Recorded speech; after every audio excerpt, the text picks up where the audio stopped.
배움 합격의 공식 약속의 이름 최승건입니다. 자, 오늘 조선 후기의 학문과 문화 중에서 특히 어디요? 실학과 국학에 대해서 우리가 이제 공부를 한번 해보겠습니다. 229페이지 나와 있는 내용들 굉장히 중요한 내용들이죠. 그래서 여러분들 눈 동그랗게 뜨시고 집중해 주시기 바랍니다. 자, 그러면 실학은 무엇이냐? 왜 생겨났느냐? 양난 이후에 생겨났죠. 그러니까 조선 후기에 생겨났습니다. 생겨났던 이유는 바로 여러 가지가 있는데 바로 이제 성리학에 대한 반성이다라는 거죠. 그럼 성리학에 대한 왜 반성을 하느냐? 그 반성이 뭐냐라는 그 반성에 대한 게 여기 나와 있는 거예요. 조선 후기 사회가 사회 경제적 변동에 따른 사회 모순 해결을 노력을 해야 되는데 이거 가지고는 도저히 안 되더라라는 얘기죠. 네. 공자를 맹자를 가지고는 도저히 조선 후기 사회의 변화 모습을 해결할 수 있는 어떤 학문적인 대안을 제시를 못 해주더라라는 얘기예요. 근데 마침 청나라에서 고증학이라는 게 생겼어요. 이 고증학이 뭐죠? 옛날 걸 증명한다라는 얘기죠. 그래서 굉장히 과학적인 학문입니다. 과학적인 학문이에요. 그래서 이런 것들이 또 영향을 받았다라는 거죠. 그래서 청을 통해서 또 이제 서양의 과학기술 이런 것들이 들어오게 되면서 우리나라도 그러면 이 실학, 실용적인 또 실증적인 이런 학문들이 필요하지 않느냐라는 어떤 자체적인 어떤 움직임을 보였다라는 겁니다. 그러면 실학의 선구자는 누가 있느냐? 선구자로 이수광이 있어요. 이수광의 지복유설, 아주 유명한 저서죠. 지복유설이 있고요. 김육이라는 사람은 대동법을 주장했습니다. 대동법을 열심히 주장했어요. 네, 열심히. 그 대동법을 하다 보니까 이제 뭐가 발달하죠? 상업이 발달하죠. 그래서 상업의 발달에 더불어서 동전도 사용해야 된다. 또 그다음에 한백겸 이런 사람들이 있습니다. 이수광하고 이 누구 김육은 여러분들 꼭 알아두셔야 됩니다. 선구자 이수광하고 김육이다라는 거죠. 이수광과 김육 꼭 여러분들이 알아두시기 바라요. 자, 그 다음 성리학의 절대화 경향이 있어요. 실학을 하는데 이 내용이 왜 나오는가라는 거죠. 성리학의 절대화 경향. 이것 때문에 실학이 더욱더 발전할 수밖에 없었다라는 것을 말해주고 싶은 거예요. 성리학의 절대화. 성리학 이외에는 안 된다는 거죠. 그죠? 조선 후기 사회가 굉장히 변동을 많이 했습니다. 많이 했음에도 불구하고 오히려 학문적으로는 역으로 가고 있더라라는 얘기예요. 역사를 역으로 기어 올라가고 있더라는 얘기. 인조 반정 이후에 특히 누구? 서인들이 성리학 아니면 안 된다라는 거예요. 이게 바로 성리학의 교조화예요. 교조화. 우리가 뭐 사이비 종교 같은 데 가면은 이제 뭐 그 교조 있잖아요. 그러니까 거의 신처럼 떠받드는 거죠. 자, 성리학에 대한 비판이 나타나기 시작했어요. 대표적인 사람이 이제 윤휴라는 사람이 유교 경제론에 대한 독자적인 해석을 했고요. 또 그 다음에 양명학과 노장 사상을 기반으로 해서 주자약설을 비판한 박세당. 자, 이 사람들은 결국에는 어떻게 돼요? 서인의 공격으로 인해서 사문난적으로 몰립니다. 사악한 글을 쓰는 난잡한 사람이다 해가지고 결국에는 이 사람들이 어떻게 되죠? 죽습니다. 자, 양명학 보겠습니다. 양명학. 그럼 양명은 또 뭐냐라는 거죠. 양명학이 뭐죠? 원래 명나라에서 나온 거죠. 명나라에서 나옵니다. 왕양명이란 사람이 주장을 했어요. 성리학은 이제 쭉 보니까 뭐만 굉장히 강조합니까? 지식만 강조해요. 지식만 지석이 아니라 지식이에요. 지식만 강조해요. 여기에 실천도 강조합니다. 그래서 지행합일이죠. 지행합일을 강조하는 거죠. 지행합일. 이 지금 우리의 상식으로서는 당연한 건데 이 당시까지만 해도 별로 이것이 당연한 것처럼 받아들이지 않는다라는 얘기예요. 누구 때문에? 바로 이 성리학을 교조화하는 서인들 때문에. 그런데 18세기 정제두란 사람에 의해서 양명학이 연구가 되기 시작하죠. 자, 이 사람이 강화도에서 열심히 했다 해서 강화학파가 형성이 되기 시작을 했다라는 겁니다. 강화학파. 이것이 양명학입니다. 자, 성리학의 절대와 관련된 우리가 사료 한번 읽어볼게요. 성리학의 절대화. 윤휴는 주자에 반대하고 거슬려서 경전의 체제와 문장을 마구 뜯어 고쳤으며 중용에 대해서는 주자가 붙인 주석을 더욱 많이 고쳤다. 그리고 항상 스스로 말하기를 자사의 뜻을 주자가 혼자 알았는데 내가 혼자 모르겠느냐라고 하였으니 이는 실로 사문난적이다. 윤유는 죽습니다. 네, 윤유를 비판하는 그런 글이죠. 네, 이런 사주도 여러분들이 한번 챙겨주시기 바라고. 자, 그러면 이제 실학에 대해서 우리가 한번 알아보도록 하겠습니다. 자, 실학. 우선 농업 중심의 사회개혁론. 여러분들 이제 230조. 이거를 우리가 이제 무슨 적이라고 하냐면 경세치용학파예요. 밭을 갈아야 된다. 즉 농업 중심으로 세상을 잘 이용해야 된다라는 그런 주장이죠. 그래서 이 사람들의 가장 중요한 것은 바로 토지제조죠. 농업이니까. 대표적인 학자로는 정약용, 유영원. 그래서 제가 이렇게 정의유 이렇게 정의유 약간 좀 농촌적인 분위기니까 촌스럽게 정의유 이렇게 외워주세요. 정의유, 유영원, 정약용이에요. 그 외에는 중상하파라고 보시면 돼요. 정의유. 자, 유영원은 이 사람 호가 반개거든요. 반개. 그래서 반개수록이라는 책을 지었어요. 자, 농업 중심의 개혁 선구자고요. 균존론을 주장했습니다. 자, 균존론. 토지를 균등하게 나눠주자라는 게 균존론이죠. 토지를 균등하게 나눠주자. 그런데 문제는 어떻게 나눠주자? 신분에 따른 토지의 차등 분배예요. 요게 중요합니다. 차등 분배다라는 거죠. 차등 분배. 신분에 따른. 그래서 양반들 같은 경우 좀 많이 주고, 그 양반들은 신분이 양반 신분 내에서는 똑같이 주고, 농민 신분 내에서도 농민 신분 내에서 똑같이 주고, 그런데 신분에 따른 토지 면적의 차이는 분명히 있다라는 거죠. 요거 꼭 기억해 두시기 바라고. 역시 양반 문벌 제도를 비판하고 과거제라든가 노비제 이런 모순을 비판했어요. 네. 그러나 여러분들이 중요한 거는 유영원이 이거를 비판했지만 신분제라든가 이런 것을 없애야 된다? 아니죠. 그건 아니에요. 이거 주의하셔야 됩니다. 여기 분명히 얘기했어요. 신분에 따른 토지의 차등 분배. 그러니까 신분제가 분명히 문제가 있다라고 지적을 했습니다만 신분제를 없애자? 그건 아니다라는 겁니다. 이익 보겠습니다. 이 사람의 호는 또 뭘까요? 성호죠? 성호이익이에요. 성호이익. 그래서 성호학파. 자, 한전론을 주장합니다. 한전론. 이익을 제한하자 이렇게 얘기했어요. 이익을 제한하자 최소한의 생계를 보장할 수 있는 토지, 그것을 우리가 뭐라고 그러면 영업전이에요. 영업전. 영원히 일할 수 있는 토지, 영업전. 이 영업전을 정해서 이거는 절대 사고 팔게 못하게 하자라는 겁니다. 이것이 한전론이에요. 이익을 제한하자. 그러니까 돈 많은 사람들 같은 경우에 부동산 투기하잖아요. 그럼 일반 농민들 같은 경우에는 그 경기가 어려워지고 막 이러면은 이제 땅도 팔고 막 이렇게 하겠죠. 그 나중에는 조금 남은 그런 땅까지 다 팔아버리게 되면 결국에는 어떤 그 생계의 유지 수단마저 잃어버리게 되는 그런 결과가 나타난다. 그래서 영업전을 둬서 이것은 절대로 살 수도 없고 팔 수도 없다라는 그런 굉장히 그 획기적인 주장입니다. 역시 여기 이제 마찬가지로 양반제도라든가 노비제도, 사치, 미신 등 이런 것들의 폐단을 지적을 했어요. 6좀이라고 그러죠. 6좀. 6가지의 안 좋은 점들 이런 것들을 지적을 했다. 자, 그런데 이 한전론이 약간 어렵게 나오면 어떤 한전론이 나오냐면 요게 나와요. 이익이 한전론을 주장을 했고요. 박지원이 또 한전론을 주장을 했습니다. 박지원은 중상학파인데 상공과 관련된 것을 주장했던 아주 유명한 학자인데 이것을 주장을 했어요. 근데 차이점이 있어요. 이게 한전론은 매매에 토지 매매에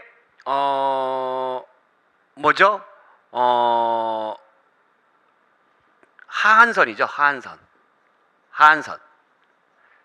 영업전 요걸 주장했고 이걸 배웠으니까 박지원은 토지 소유의 상한선입니다. 즉 내가 아무리 돈이 많고 하더라도 어느 정도 이상의 토지는 소유 못하도록 하자라는 그런 주장이에요. 요것도 여러분들이 두 사람의 똑같이 한전론입니다만 어떤 차이점이 있는지 여러분들이 꼭 기억해 주셔야 되겠다라고 저는 힘주어 주장합니다. 아시겠죠? 자, 정약용 너무너무 유명하죠? 실학을 집대성했어요. 사실 뭐 중농학파다라고 이 사람은 이렇게 어느 파다 이렇게 말하기가 좀 그런데, 네. 자, 이 사람이 주장했던 것은 여전제죠. 여전제 여러 사람이 전 토지를 갖게 하자. 여러 사람이, 즉 공동 소유, 공동 분배예요. 공동 소유, 공동 분배. 여러 사람이. 그래서 여는 마을 단위죠. 마을 단위. 공동 농장제입니다. 어떻게 본다면 사회주의 이론하고도 굉장히 밀접한 관계가 있어요. 자, 그러면서 이제 나중에 가면서 현실적인 방안으로 정전제를 주장하는데, 정전제는 이게 우물정자예요. 우물정자. 그럼 우물정자를 놓고 봤을 때 이렇게 있잖아요. 그러면 여기 김씨, 최씨, 이씨, 박씨, 뭐 송씨, 서씨, 배씨, 한씨 이렇게 토지를 서로 똑같이 가져요. 그럼 여긴 내비도입니다. 여긴 내비도요. 여긴 다 같이 농사를 지어요. 다 같이 농사를 지어가지고 여기는 어떻게 하자? 예, 세금으로 내자라는 겁니다. 자, 정약용의 저서 중에 아주 유명한 것이 경세유표가 있습니다. 경세유표. 중앙의 행정제도의 잘못된 부분을 지적한 것이 경세유표입니다. 경세유표. 서울 경자다 이렇게 생각하시면 돼요. 원래 그건 아닌데, 목민심서는 목민관 뭐겠어요? 지방행정제도의 개혁을 주장했던 것이고, 한 가지 더 추가로 여러분들이 알아두셔야 되는 것은 흠음심서예요. 흠음심서는 바로 올바른 사법제도의 개혁을 담은 것이 바로 흠음심서입니다. 재판을 할 때 어떻게 해야 된다, 이런 것들을 다룬 것이 바로 흠음심서다라는 것까지 여러분들이 알아두시기 바랍니다. 자, 그러면 정약용의 여전론. 자, 이것과 관련된 사료를 한번 보겠습니다.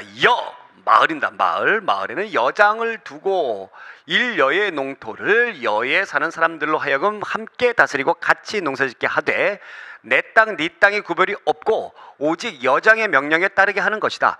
그러니까 쉽게 말하면 신석기 시대로 돌아가는 겁니다. 신석기 시대. 그들이 매양 하루 일을 하면 여장은 그들의 노력을 장부에 매일 기억하여 두었다가 추수할 때에 곡식의 수확을 전부 여장의 집으로 운반해 놓고 그 곡물을 나누되 먼저 나라에 바치는 세금을 떼어놓고 그 다음은 여장의 봉급이죠. 그 나머지를 가지고 장부에 기준하여 분배한다. 정약용의 여여정전서에 있는 내용입니다. 자, 그럼 중상학파 들어갈게요. 이용후생학파, 잘 이용해서 후덕하게, 우리의 생활을 후덕하게 만들자. 복지로 가자라는 거죠. 상공의 발달. 그다음에 이 사람들은 주로 이제 도시의 좀 시티적인 어떤 그런 분위기에서 성장한 사람들이에요. 그래서 정의유 이외의 사람이죠. 유수원은 우스운 사람의 웃어, 이렇게 기억해 주세요. 우스운 사람의 웃어. 자, 최근 들어서 이 홍대용이 시험 문제 아주 잘 나옵니다. 홍대용 시험 문제 아주 잘 나와요. 이마경류 의산문답 담원연계 나오는데 의산문답이 제일 시험 문제에 많이 나옵니다. 의산문답. 기술혁신과 문벌제도 폐지, 성리학의 극복 강조, 중국 중심의 세계관 탈피 주장, 서양 과학기술 수용을 주장을 했어요. 자, 이 사람은 여기에서 더 나아가서 지전설을 주장합니다. 지전설. 그러니까 지구가 돈다라는 것을 주장했던 사람이에요. 서양의 과학기술을 받아들여서. 홍대용 잘 알아두세요. 그러니까 중상학파는 조금 더 보신다면 어떤 면으로 보신 부분이 있냐면 중농학파보다 좀 더 개혁적으로 나갔다라고 보시면 되겠습니다. 자, 박지원은 양반사회를 풍자를 했었죠. 양반사회. 그래서 양반전, 허생전, 이 전자 들어가는 것들 팔전이라고 합니다. 팔전. 이런 것들을 지었고요. 그 다음에 수레, 선박, 화폐의 이용을 주장을 했습니다. 박지원. 그 다음에 홍대용 다음으로 이제 중요한 사람이 이제 박제가죠. 박제가는 너무너무 시험은 잘 나오기 때문에 이 사람 틀리는 사람 별로 없을 거예요. 그러니까 여러분들 이건 꼭 알아두세요. 박제가는 북학이라는 책을 지었습니다. 제가 북학파입니다. 상공업자들을 우리가 뭐라고 불러요? 북학파라고 부르죠? 제가 북학파입니다. 소비장려 똑같아요. 박지원하고 또 소비장려 똑같아요. 생산 촉진 청과의 교육을 확대하죠. 예, 그러기 위해서 이 사람은 뭘 강조했습니까? 무역선을 만들자, 대규모 무역선을 만들자라고 주장을 했어요.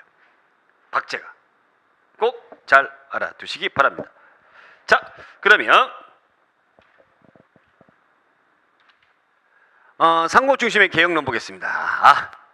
비유컨대 재물은 대체로 우물과 같은 것이다. 퍼내면 차고 버려두면 말라버린다. 그러므로 비단옷을 입지 않아서 나라에 비단을 짜는 사람이 없게 되면 여공은 쇠퇴하고 찌그러진 그릇을 싫어하지 않고 기교를 숭상하지 않아서 장인이 작업하는 일이 없게 되면 기회가 망하게 된다. 아주 유명한 지문입니다.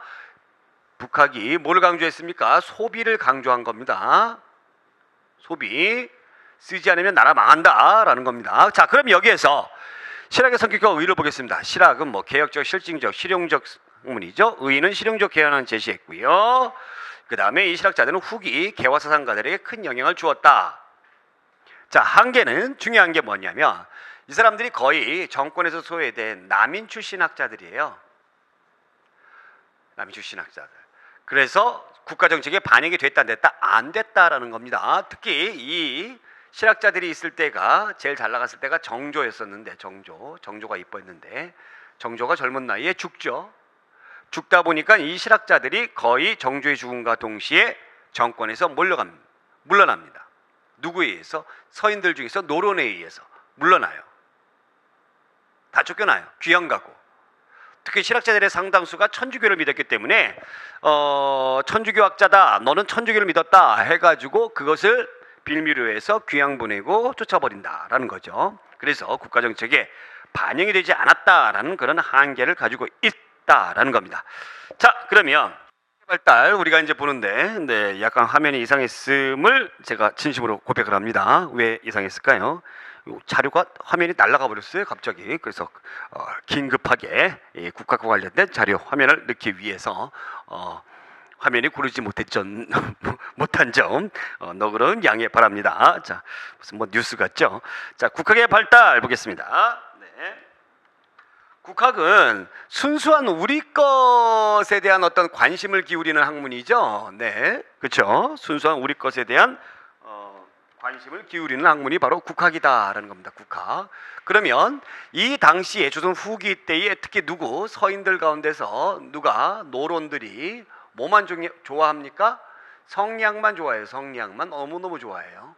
성리학은 이제 어디서 나온 거예요? 중국에서 나온 거죠. 그래서 뭐에 빠져 있어요? 소중화의식에 빠져 있어요. 소중화의식. 중국이라면 너무너무 좋아하는 거죠. 그죠? 그러다 보니까 반대급부적으로 무슨 소리야? 우린 중국과 달라. 왜 우리가 우리 것을 등한시 여겨야 돼? 그런 차원에서 어떤 국학의 발달의 배경을 찾을 수가 있다라는 겁니다. 여기 나와 있듯이 민족의 전통과 현실에 대한 관심. 그래서 중국 중심의 세계관에서 우리가 벗어나자. 우리 문화의 전통이 굉장히 크다. 자부심. 이런 것들이죠. 자, 그럼 우리 것을 지키자. 우리 것이 좋은 것이야. 라는 겁니다. 역사, 우리 역사죠. 우리 역사. 안정복의 동사 강목 굉장히 중요한 체죠. 강목으로 정복했다 이렇게 생각하시면 돼요. 동사는 이제 우리나라의 역사고요.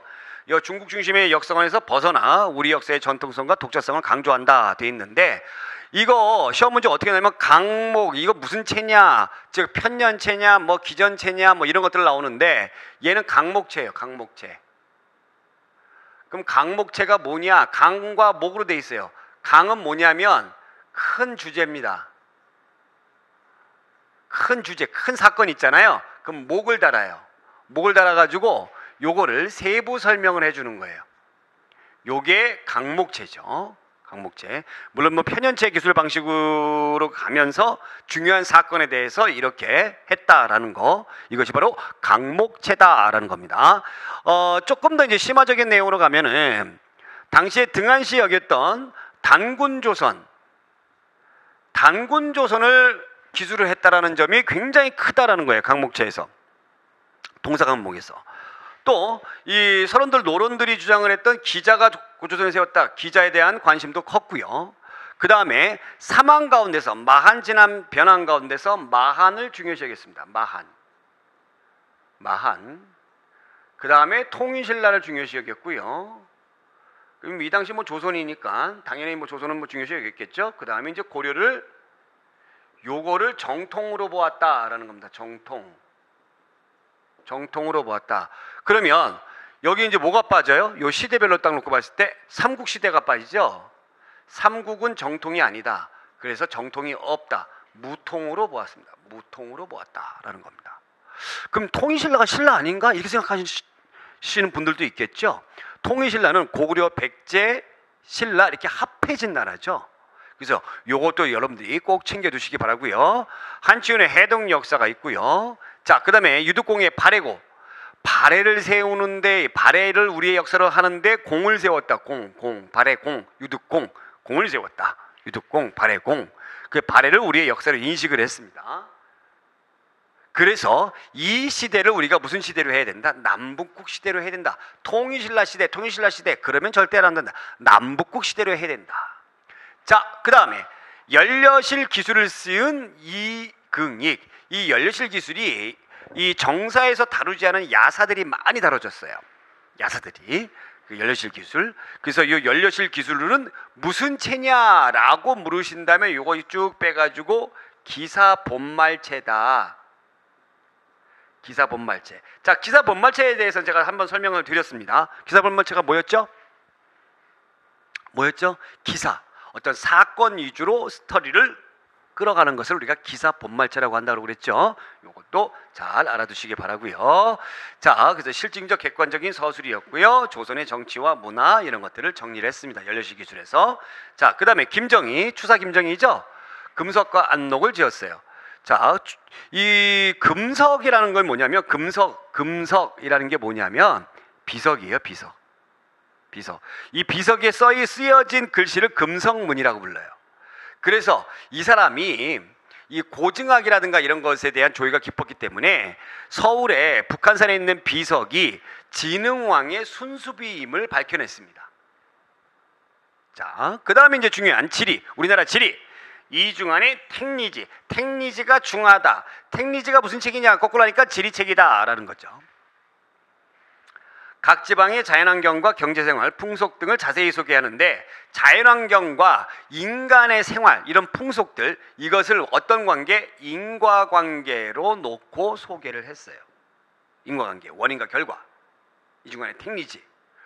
여러분들 이 지리서들은요, 조선 후기 때의 학자들이 조선 전기 때의 학자라고 달라요. 뭐가 다르냐면 조선 전기 때는 15세기 때의 지리서들이 많이 편찬이 됐잖아요. 세종 때라든가 뭐 성종 때라든가 그때 많이 편찬이 됐죠. 그때 편찬이 됐을 때는 국가적인 차원에서 편찬을 했던 거죠. 국가적인 지원이 어마어마한 거죠. 근데 조선 후기 들어가면 국가적인 지원을 별로 잘 안 해줘요. 그래서 이 학자들 개인이 하는 경우들이 많이 있습니다. 정상기의 동국지도, 여기 보시면 백리 단위의 축척의 개념을 사용했다. 최초의 축척이에요. 최초의 축척의 개념을 사용한 거예요. 동국지도. 자, 그 다음에 신경주는 국어학자이기도 합니다. 상경표를 지었어요. 상경표.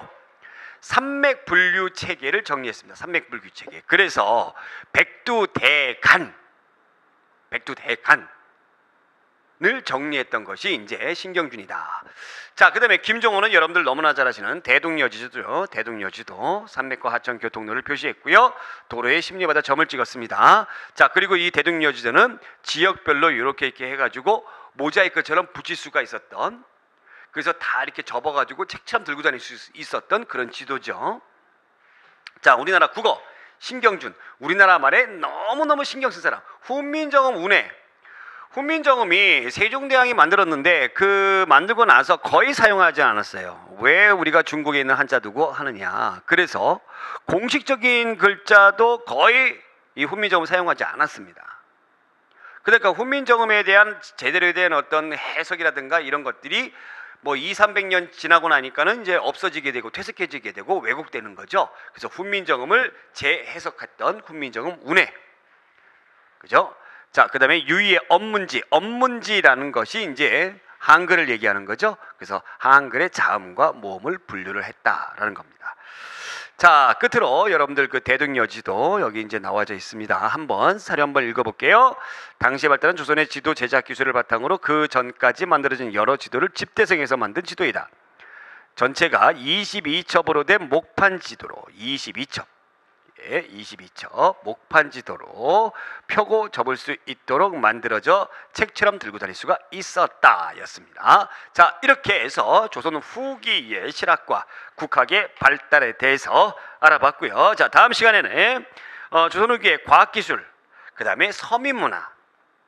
네, 그러니까 이 조선 후기에는 여러 가지 기술이라든가 학문이라든가 또 그다음에 문화 이런 것들이 조선 전기와 정반대적인 모습을 보이고 있다라고 보시면 되겠습니다. 자, 다음 시간에 조선 후기의 과학기술과 서민문화에 대해서 알아보도록 하겠습니다. 오늘 여기까지.